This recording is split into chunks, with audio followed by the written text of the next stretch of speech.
Judah, this means that now that your parents are here, you can get a cast in time for the swim meet. You can still swim with us. Wait a minute, not so fast. Swimming with a cast? I don't think so.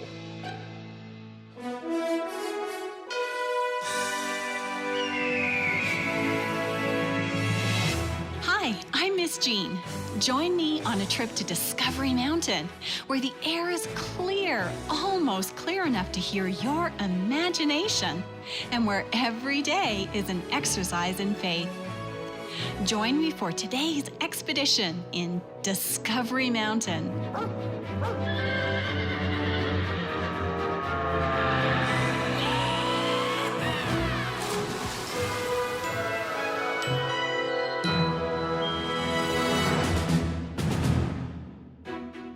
In the last episode of this Summer of Strife story, Jake and Blue Birdie had a bit of a scare, and Jamie and Kayla, well, they finally made up.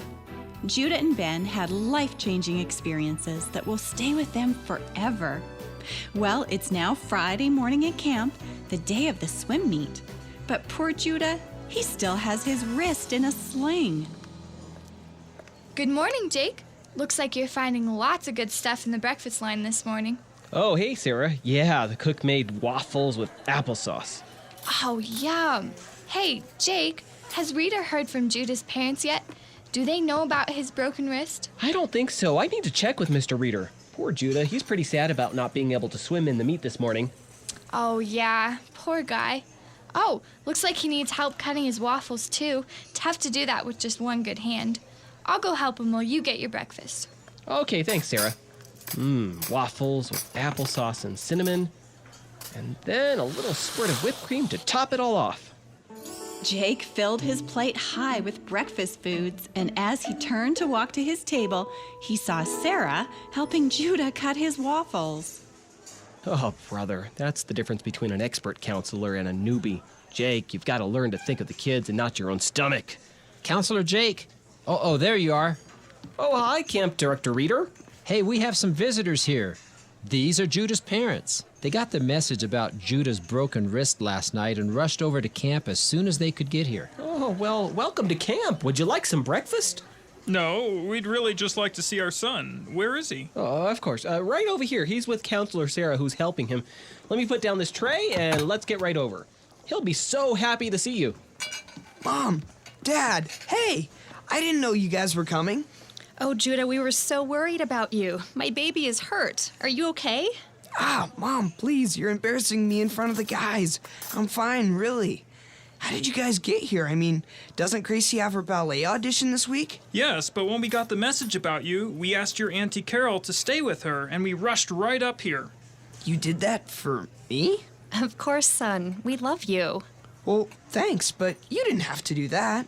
All you really had to do was call the hospital and okay the waterproof cast. Hey, Counselor Jake, what time is it? Let's see, 8:20. Judah, this means that now that your parents are here, you can get a cast in time for the swim meet. You can still swim with us. Wait a minute, not so fast. Swimming with a cast? I don't think so. Oh, Dad, could we at least try? If we go to the hospital right now, I might get the cast on in time. Well, you do need a cast. How far away is the hospital? Oh, this is Discovery Mountain, sir. Everything's really close. Come on, I'll take you there right now. Hey, Counselor Sarah, can you watch my group while I go? Of course. Away you go. Good luck, Judah. Jake led Judah and his parents quickly along the path to the hospital. Judah didn't admit it in front of his friends, but he couldn't have been happier to see his mom and dad. Well, hello there, Judah. How's your wrist feeling today? A lot better, thanks. Hey, my parents are here. They can sign all the paperwork and stuff so I can get a waterproof cast. Glad to meet you both. Have a seat right here. Let me get the paperwork, and I'll have Dr. Simon come in and look at that wrist. Thank you. Should I leave you alone? Maybe some family time? No, Counselor Jake, stay with us. Okay. Hi, Judah. These must be your parents. Pleased to meet you. I'm Dr. Simon. Come on back and let's take a look at that wrist. Judah glanced at the clock on the wall. It was 8:40. Would he get his cast on in time for the swim meet? Okay, Judah, let's unwrap your bandage and see how things look. Well, the swelling has gone down. What level is the pain? If I don't move it, it doesn't hurt anymore. Well, that's good news. The cast will hold it nice and snug so that it doesn't move. Dr. Simon, here's the paperwork. Judah's parents have okayed the waterproof cast. Okay, let's go ahead and get you fixed up, Judah. So, how long does this take? Not too long. Are you in a hurry? Well, there's the swim meet this morning, and... Wait a minute, Judah. You have a broken wrist and you still want to swim? It's up to you, Mom, but once the cast is set, I don't see any harm. Mom, Dr. Simon says it's okay. Please? Well, if the doctor approves, then yes.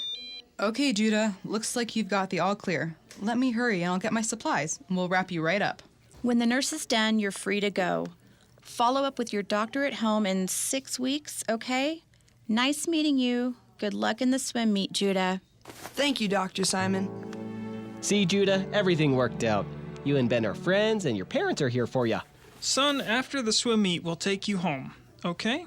Sorry you had to break your wrist and finish up summer camp early. Home? Oh no, I can't leave early. I'm in the drama production tomorrow night. I'm playing Judah, one of Joseph's brothers. Oh, well, I see why they gave you that part. But son, we can't come all the way back here on Sunday. It took 6 hours to drive here. And what about your sister? I should have known this was too good to be true. You do care about her best. What? Of course we don't, honey. We just left her with your aunt. That's all. I don't want to interfere in a family discussion, but you would be welcome to stay here tonight and tomorrow night. There are a few guest cabins. Oh, would you, Mom and Dad? That way you could see the drama production. This week has been the best of my life. It's changed me.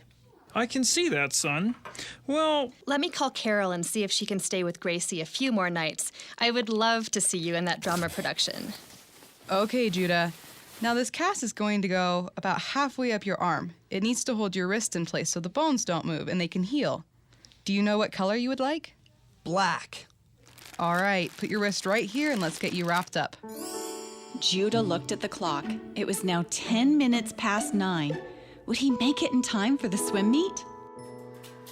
Counselor Jake, you're back. I came in first in the backstroke race. Yeah, Ben, of course you did. Congratulations. We're just about to line up for the relay race. Did Judah get his cast on? Can he swim? I sure can. Woo, a black cast. Cool. Okay, let's review our plan. Aiden, Connor, come over here. Walking, not running. Okay, huddle up. Now, Judah, you start. When the lifeguard blows the whistle, you swim across the pool and back, okay? Now, when you touch the edge of the pool, Aiden, then you dive in. When Aiden comes back, Connor, it's your turn. And then last is Ben. Now, do not dive in before the other swimmer touches the wall, or else you're disqualified. Got it? We've got it. Counselor Jake, will you pray for us? We don't have to pray to win. That seems a little selfish. But will you pray that we do our best? Definitely. Let's pray. Heavenly Father, thank you for this opportunity. Standing on the edge of the pool in the noise and excitement of the swim meet, Jake prayed for the boys. He prayed that they would do their best, and he thanked God for each of them. Now later, when Jake thought back over his time at camp, this prayer was one of his favorite memories. For some reason, it was in this moment that he finally felt like a real counselor. Okay, boys, get to your places. Wait for the whistle. Go, Judah, that a boy. Go, Judah! go, Judah! You can do it! Go, Judah, go! Come on, buddy! Good dive, Aiden. Way to go. Nearly there. Come on, you're in the lead. Keep going! Good finish, Aiden. Keep going, Connor. You can take the lead again. Now go, Ben, go. Come on, Ben. So close. You can pass those other guys. Give it your best. Jake, look. He's in the lead. All right! Go, Ben, and he does it. We've won. I can't believe it. Congratulations, boys. High fives all around. You did it. You worked together as a team, and you put the very best effort, and you won. Good life lesson right there. Congratulations, boys. You did an amazing job today. Your teamwork is what made you win. Now, let's see how my girls do in the girls' relay race next. We cheered for you. Now you cheer for us, okay? We'll be rooting for you. Go, Pocahontas cabin. They're not in the water yet, Ben, but an A for effort. Judah, that was your best time yet. I guess you needed a fancy black cast to make you as good a swimmer as me, huh? Yeah. It was funny, though. The cast didn't slow me down at all. I just stayed focused on doing my best for you guys. I'll probably never be as fast as you in the water, Ben, but I can outrun you any day. Prove it. Okay. Boys, no running. I don't need any more broken bones. Okay, Counselor Jake. Hey, Mom, Dad, did you see that? We won! Of course we saw it. Congratulations, son. It must feel wonderful. And good news, your Aunt Carol can stay with Gracie, so we can stay for the drama production. Yes! Oh, man. Mom and Dad, there's so much I need to tell you about. First, this is my friend Ben. After lunch, I want to show you the campfire pit. For the rest of the day, Judah took his parents all around camp and told them about his adventures. The next morning, they listened to Reader share a story about giving his heart to Christ when he was a young man.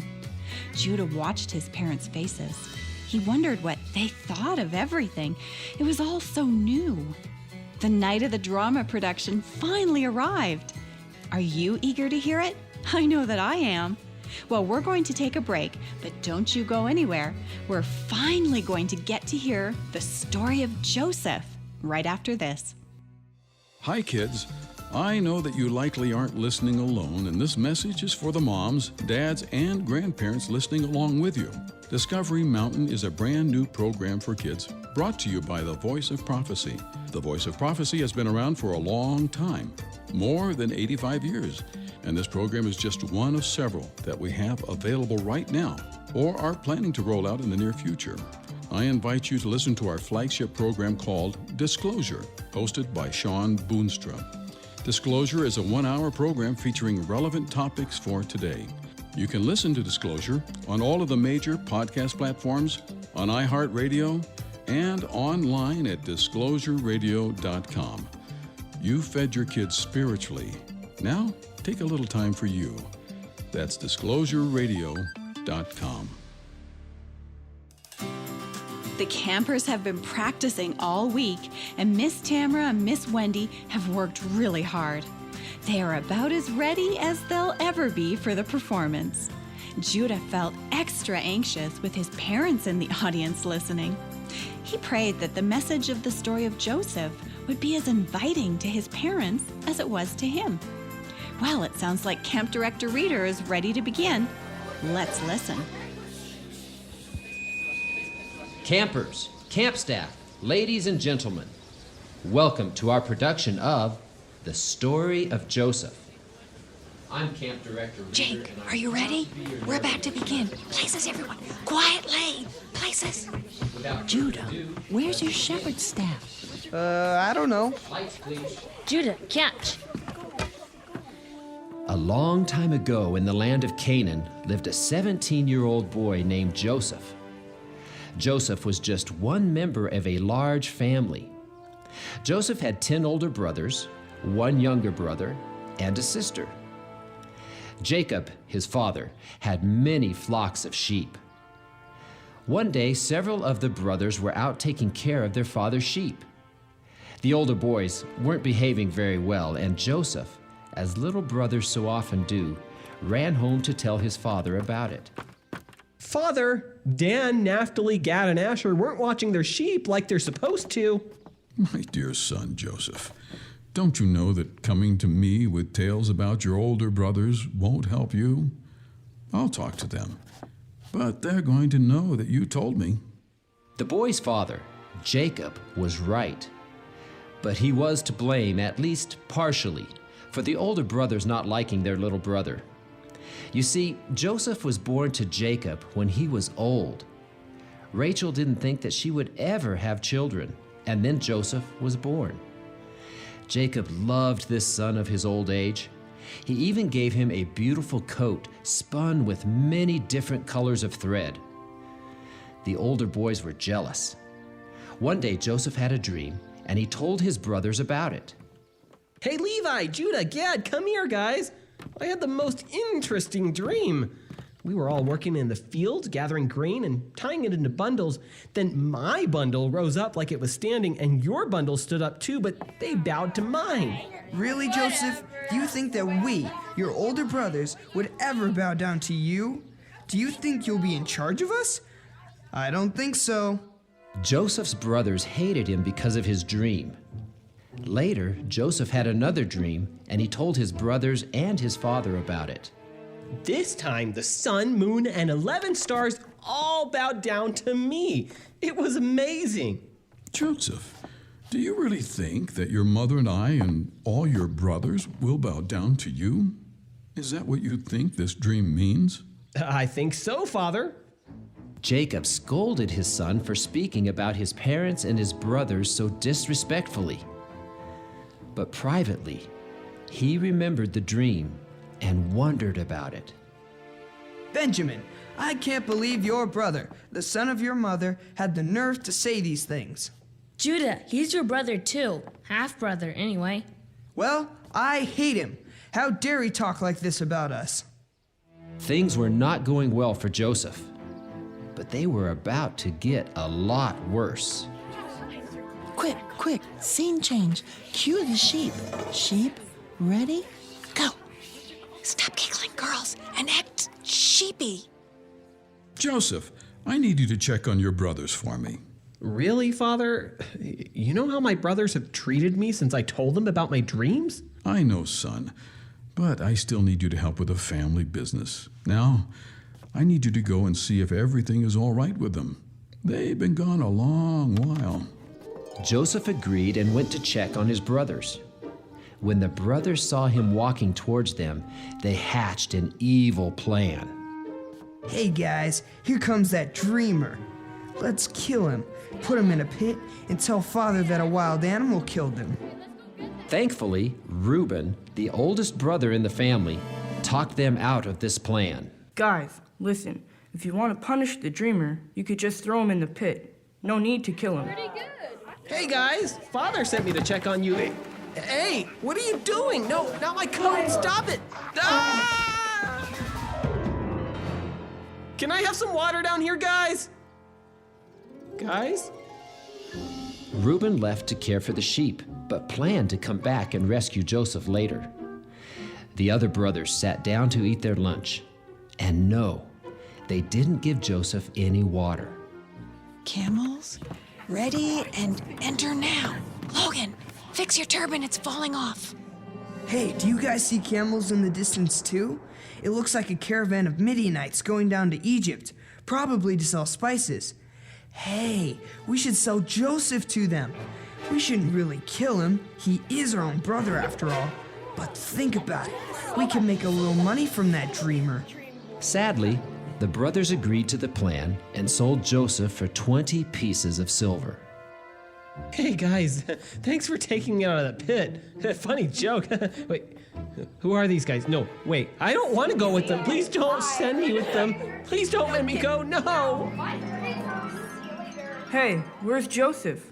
What did you guys do with him? We sold him. Yeah, to the Midianites. Oh no! The brothers came up with a plan. They killed a young goat and dipped Joseph's colorful robe in the blood. They took the robe to Jacob and asked, "Is this your son's?" Oh, yes. That is Joseph's coat. He's been killed by wild animals? My son Joseph is dead. Jacob came to the wrong conclusion, but his son set him up to think that Joseph was dead. In deep sadness, Jacob cried, and he couldn't be comforted by anyone.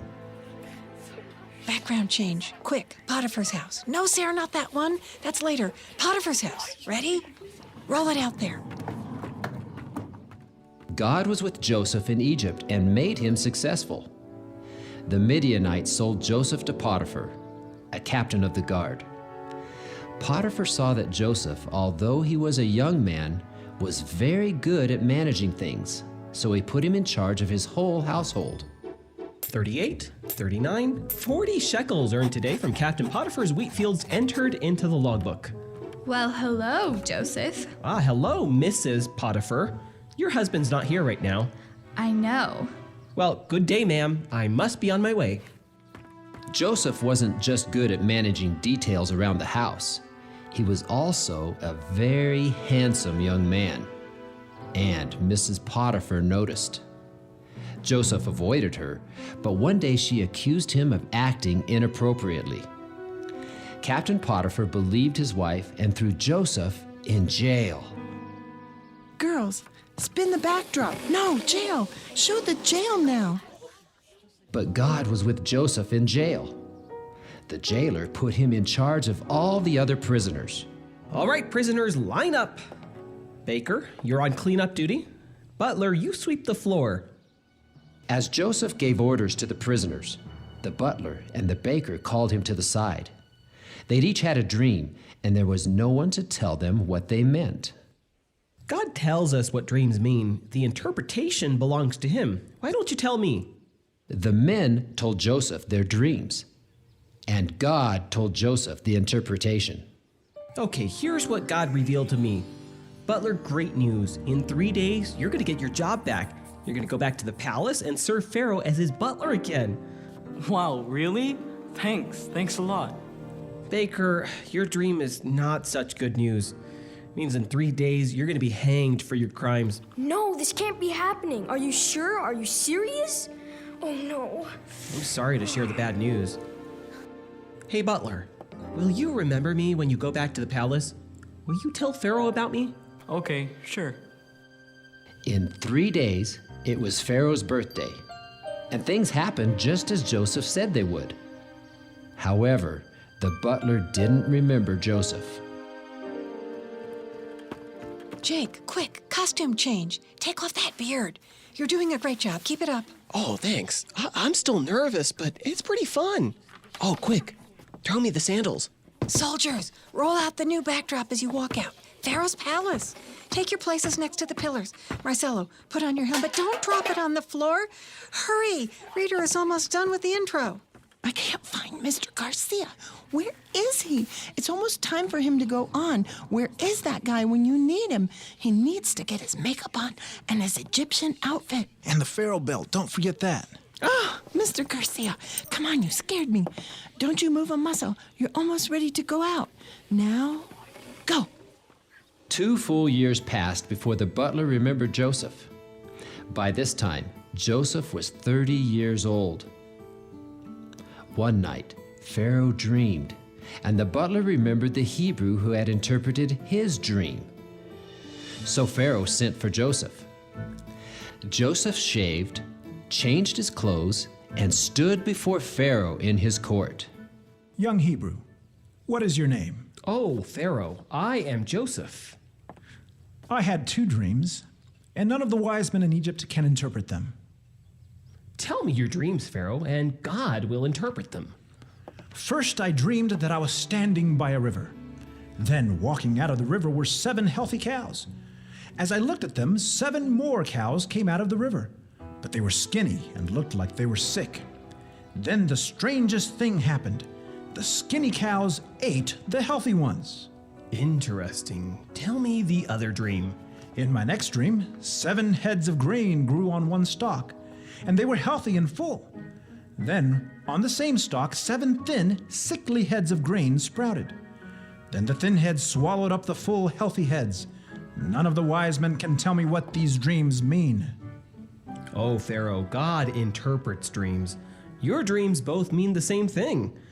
God has shown Pharaoh that there will be 7 years of plenty in the land, and then there will be good crops and lots to eat. But these will be followed by 7 years of famine. There will be no healthy crops, and the people will have nothing to eat. This will happen very soon. That is why God gave you 2 dreams, Pharaoh. What? Well, what should I do? Find a wise man to take charge of a plan to store up food. Then plan to put food aside during good years, and then your people will have food to eat during the famine. Is there anyone better than you to do this job? There is no one else like you. You have the right spirit of God in you. You're in charge of this plan. There's no one in this country higher than you except me, the Pharaoh. No one in this country will so much as lift his hand or his foot without you telling them it is okay. Oh, thank you, Pharaoh. I will do a good job for you, and may God's name be praised.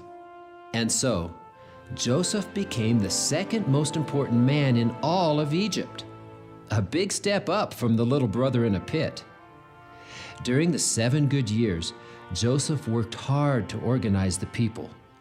He got married and had 2 sons. God was with Joseph in Egypt.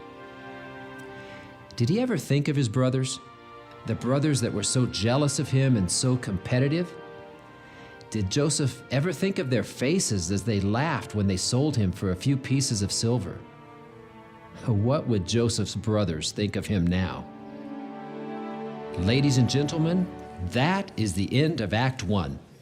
Time for a short intermission. Don't go too far away. Act 2 begins soon. Bravo, Mr. Garcia and Jake. That was magnificent. I almost felt like I was in Pharaoh's court with you. Mr. Garcia, you might show up at the last minute and almost give me a heart attack, but you can play one mean pharaoh. Don't let it go to your heads, you two. Get a quick drink of water and one more scene to go. Girls, no, stay in your sheep costumes. The sheep come in at the end. No, don't drink cherry juice. You might spill it. There aren't any red sheep. Well, I sure enjoyed finally getting to hear the drama production that the campers have been working so hard on. How about you? Did you notice how God took care of Joseph? He took care of him in the pit, he took care of him in Potiphar's house, and he took care of him in the jail. I wonder how Joseph's brothers are doing. Well, as camp director Reader told the audience, don't go too far away. You won't want to miss Act 2 either. Hi, I'm Director Doug. Have you ever acted in a live drama production like this one? They're a lot of fun. My job as director for Discovery Mountain isn't so different from Miss Wendy and Miss Tamara's. I spend much of my time giving tips to the actors so they can read their lines a little bit better. The nice thing about an audio program is that I don't have to worry about costumes. You create the costumes all in your imagination as you're listening. The voice actor who plays Mr. Garcia on Discovery Mountain is Pastor Alex. And do you want to know a secret about him? In real life, he's very organized, and he hasn't gone missing on me even once. I'm Miss Jean, and you've been listening to Discovery Mountain, where the air is clear enough to hear your imagination, and where every day is an exercise in faith. To listen to other episodes and to send us a message, visit us at discoverymountain.com or write to us at Discovery Mountain, P.O. Box 999, Loveland, Colorado 80539. And in Canada, write to Box 2127, Oshawa, Ontario, Canada, L1H7V4. This is a production of The Voice of Prophecy. Join us again next time here at Discovery Mountain, where every day is an exercise in faith. Summer of Strife was recorded in Loveland, Colorado, and post-produced in Ontario, Canada. Mr. Simon was played by George Swanson, and Judah's parents were played by Michelle Stutz and Joel Baker, who is also a producer of this program.